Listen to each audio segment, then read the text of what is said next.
Hi, this is Edification TV, in short Eddie TV. Eddie TV is a Christian internet TV channel which brings people close to God through the preaching of the Word of God, testimonies, and many wonderful things that God does to His people. In this channel, you will watch programs in English, French, and Lingala. Enjoy, may God bless you. Bien-aimés dans le Seigneur, voici Edification TV, en cours Eddie TV, une chaîne qui diffuse des programmes visant à promouvoir la foi chrétienne. Eddie TV est une chaîne chrétienne d'édification spirituelle pour ceux qui aiment le Seigneur. Nous vous proposons des programmes en français, anglais et lingala qui contribuent à bâtir et consolider votre vie spirituelle et vous équiper pour mener une vie chrétienne digne du Seigneur dans ce monde troublé. Eddie TV, une chaîne chrétienne pour vous.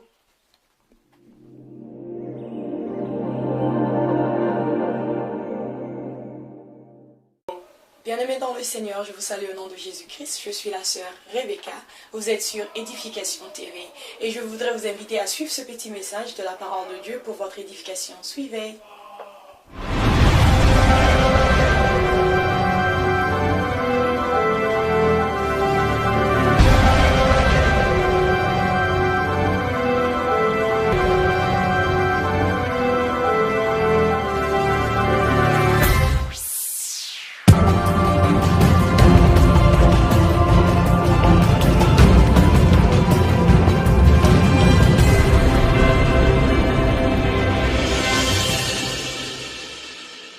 Bien-aimés, nous vous saluons au nom de Jésus-Christ, notre Seigneur. Aujourd'hui, nous voulons partager une réflexion sur le chrétien, la vie chrétienne, spécialement le chrétien dans l'Église. En ces temps de la fin, nous pensons qu'il est nécessaire de réfléchir sur notre vie, notre relation avec le Seigneur. Quand nous allons à l'Église, que nous puissions nous poser des questions, qu'est-ce que nous allons faire? Quand nous analysons et nous regardons autour de nous, dans la vie courante, dans notre église, dans notre communauté religieuse ou spirituelle, nous allons remarquer qu'il y a plusieurs types de chrétiens. Et aujourd'hui, nous allons parler de deux angles. Nous pensons que ce sont des angles assez extrêmes. Cela mérite une réflexion pour que chacun puisse s'examiner s'il ne tombe pas dans ces cas qui sont extrêmes. La réflexion, la première partie portera sur le chrétien. Mais ce chrétien qui vient à l'église, oui, il vient prier, mais avec une intention première, c'est de recevoir de la part du Seigneur. C'est ce qui le préoccupe avant tout. Il veut avoir, il vient demander, il s'attend à ce que le Seigneur lui réponde, il a des besoins. C'est vrai que le Seigneur promet dans sa parole qu'il prend soin de ses enfants, que nous qui sommes fatigués, quand nous avons des problèmes, nous allons vers lui. Il va nous donner du repos, il va répondre, il va nous soutenir dans les difficultés, dans des problèmes. Mais le même Seigneur qui nous a appelés à son salut nous dit dans la Bible, dans Matthieu chapitre 6, verset 33, que nous devons d'abord chercher le royaume des cieux. Premièrement, le royaume des cieux, la justice de Dieu, et après le reste nous est donné par surcroît. Et le travers, c'est que quand nous venons à l'église, que nous oublions que la priorité, c'est d'abord le Seigneur lui-même. Et que nous sommes simplement intéressés par ce que le Seigneur donne, ce que le Seigneur nous accorde, la réponse du Seigneur par rapport à nos besoins matériels. Nous devons chercher à changer notre trajectoire, notre vision, notre façon de faire, pour que nous mettions le Seigneur au centre de toutes choses, qu'il soit réellement la priorité. Parce que le reste, les besoins matériels, les besoins physiques, nos problèmes, nos difficultés, nos souffrances, nos maladies, le Seigneur dit qu'il connaît. Il a la réponse, il est la réponse. Il va intervenir à notre faveur parce que nous sommes à lui. Mais le plus important, sa mission première, c'était le salut, être sauvé. Il nous a rachetés au prix du sacrifice de la croix. Il a versé son sang pour que toi et moi nous soyons sauvés. Et il veut que nous puissions bénéficier de ce salut-là. Et quand nous l'avons reçu dans notre vie comme Seigneur et Sauveur, nous devons garder une relation étroite, permanente avec lui. C'est Dieu-là veut que nous le connaissions. Il veut que nous parvenions à la connaissance de la vérité. Il veut que nous soyons sauvés. Ça, c'est son désir profond. Et nous devons répondre premièrement à ce désir-là. Garder une relation étroite et profonde avec le Seigneur. Une relation de tous les jours. Une communication, une communion de tous les jours avec le Seigneur. En cherchant à plaire au Seigneur. En obéissant au Seigneur. Et en marchant dans la crainte de ce Seigneur. c'est-à-dire en évitant de faire des choses qui ne plaisent pas au Seigneur, et en ne faisant que ce que le Seigneur nous recommande. C'est ça sa volonté. Malheureusement, à cause des besoins matériels, des difficultés que nous traversons, que nous vivons, et à cause du temps de la fin, nous sommes parfois préoccupés uniquement par nos besoins personnels, nos difficultés, les réponses que nous cherchons. Et nous venons à l'église, nous prions, mais nous ne répondons pas à l'appel profond du Seigneur, cet appel, l'appel du salut.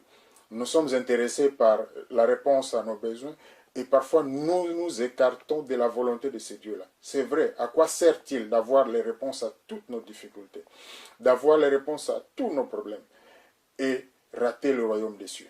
La première chose, c'est le royaume des cieux. Et même les promesses divines dans la parole de Dieu, elles sont pour ceux qui connaissent le Seigneur, qui gardent une relation, une communion avec lui, qui marchent dans la foi et dans l'obéissance. Ce n'est pas pour n'importe qui. Donc c'est pour cela que nous devons réorganiser nos vies, accorder la priorité d'abord à l'essentiel, et le reste, comme le promet le Seigneur, c'est Dieu qui ne ment pas, il va nous l'accorder par-dessus. Donc ça, c'est un premier point, c'est un premier angle de réflexion. Quel genre de chrétiens sommes-nous? Sommes-nous de simples chrétiens mendiants, des gens qui vont à l'église pour des besoins uniquement matériels, qui n'ont pas besoin du Seigneur, qui n'ont pas une bonne relation avec le Seigneur, mais qui cherchent la satisfaction de ses besoins? Et quand on est encore dans cette dimension uniquement de la satisfaction des besoins personnels, il est difficile de louer, d'adorer, d'élever le Seigneur comme il faut. Parce que tout ce qu'on fait, c'est par intérêt. Il est difficile de jeûner parce que tout ce qu'on fait, c'est par intérêt. Il y a un calcul derrière. On voudrait avoir, on voudrait recevoir. Alors que la première chose, c'est d'abord élever le Seigneur pour ce qu'il est. Pour ce qu'il a fait pour nous. Pas pour ce qu'il fera. Nous commençons d'abord pour ce qu'il a déjà fait. Le fait que nous sommes vivants, nous avons le souffle de vie. C'est un miracle. Il n'y a que Dieu qui peut le faire. Et nous pouvons le louer, nous pouvons l'adorer, nous pouvons l'exalter. Nous avons des besoins. Avant même que nous n'exprimions ces besoins, le Seigneur le sait. Mais si nous lui accordons la priorité, nous cherchons à le connaître, nous cherchons à connaître la vérité, nous cherchons à approfondir notre relation avec lui. Alors là, nous sommes dans le chemin qui est correct, nous sommes dans la voie qui correspond à la volonté première de notre Dieu. Nous avons des besoins, il va les satisfaire parce que c'est sa promesse. Et le deuxième angle de la réflexion, c'est parfois aussi nous nous retrouvons avec des chrétiens qui sont trop spirituels, tellement spirituels qu'ils oublient qu'ils sont dans un monde qui est matériel et physique. Nous avons été sauvés par notre Seigneur, mais nous ne sommes pas encore au paradis. Nous devons faire face à toutes les difficultés terrestres. Nous avons des besoins, nous devons manger, nous devons boire, nous devons nous habiller. Nous avons des responsabilités. Nous existons avec ces besoins-là, mais les autres existent aussi. L'autre qui est à mes côtés existe. L'autre a aussi des besoins. Et l'amour que Dieu nous enseigne consiste à aimer l'autre et à être attentif aux besoins des autres, à pouvoir intervenir quand nous le pouvons, pour que les autres soient aussi dans la paix, qu'ils soient aussi dans la joie. Le Seigneur lui-même, pendant sa mission terrestre, a été attentif aux besoins des humains, aux besoins de la population, aux besoins de ceux qui étaient à ses côtés. C'est ainsi que le Seigneur, devant la souffrance, devant le malheur, devant les difficultés, est intervenu. Il a apporté la guérison, il a ressuscité des morts. Il l'a fait parce qu'il était attentif à la souffrance. Par compassion, il est intervenu. Donc quand nous sommes trop spirituels, nous ne nous regardons que nous-mêmes. Nous oublions que l'autre existe et parfois même nous oublions que nous-mêmes nous existons, que nous ne prenons plus soin de nous-mêmes. Nous avons des besoins qui ne peuvent être satisfaits que par certaines actions qui sont matérielles. Nous devons étudier, nous devons travailler, nous devons produire, tout cela pour notre propre bien et pour le bien de ceux qui sont autour de nous, tout en demeurant dans la relation avec le Seigneur. Parce que nous sommes encore dans ce monde. Nous ne sommes pas de ce monde, mais nous sommes encore dans ce monde. Et le Seigneur le sait. C'est à travers cette vie-là, c'est dans ce contexte-là où nous avons des besoins matériels. Mais nous devons accorder une priorité à la relation avec le Seigneur, au royaume de Dieu. C'est dans ce contexte-là que le Seigneur nous appelle à témoigner, à montrer que nous avons compris la volonté de notre Dieu. Nous pouvons vivre dans ce monde qui est matériel, qui est physique, dans lequel il y a des besoins énormes, mais en étant des chrétiens, en étant des disciples, en étant des personnes qui sont en relation étroite chaque jour avec leur Seigneur, qui cherchent à accomplir la volonté de leur Seigneur. Eh bien, ce faisant, nous irons sûrement contre le courant naturelles du monde pour le moment. Le monde nous mène dans une direction, mais puisque nous sommes dans le Seigneur, puisque nous avons Jésus-Christ comme notre Seigneur et Sauveur personnel, nous allons marcher en suivant la voie qui est la sienne, même si cela fait que nous soyons une exception là où nous vivons, et ce que nous faisons soit le contraire de tout ce que tout le monde fait. Nous prenons l'orientation de notre vie, la direction, non pas par rapport à ce que les autres pensent, mais par rapport à la connaissance que nous avons de notre Seigneur, par rapport à la volonté de ce Seigneur, par rapport à ce que sa parole nous dit.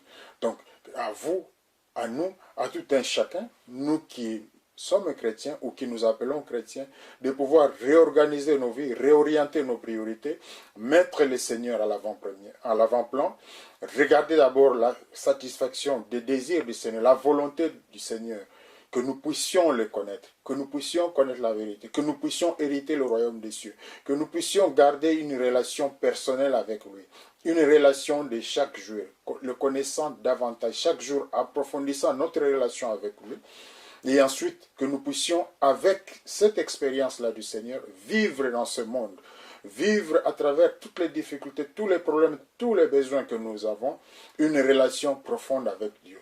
Donc ça, c'est un appel pour vous, un appel pour moi, que tout un chacun puisse réexaminer sa vie, repositionner les choses, accorder les priorités là où il le faut, en sachant bien que le Seigneur est au-dessus de tout. C'est la priorité numéro 1. La première priorité pour vous, pour moi. La priorité qui doit le plus nous préoccuper. Quand nous faisons nos projets, quand nous faisons nos plans, quand nous organisons nos journées, quand nous avons le plan de la semaine, de l'année, que nous puissions nous dire que la première chose, c'est comment je vais garder la relation avec le Seigneur, comment je vais approfondir cette relation-là, comment je vais témoigner du Seigneur là où je suis, comment je peux marcher en gardant cette relation avec le Seigneur dans un monde qui va parfois dans une direction qui est tout à fait contraire à ce que le Seigneur nous indique.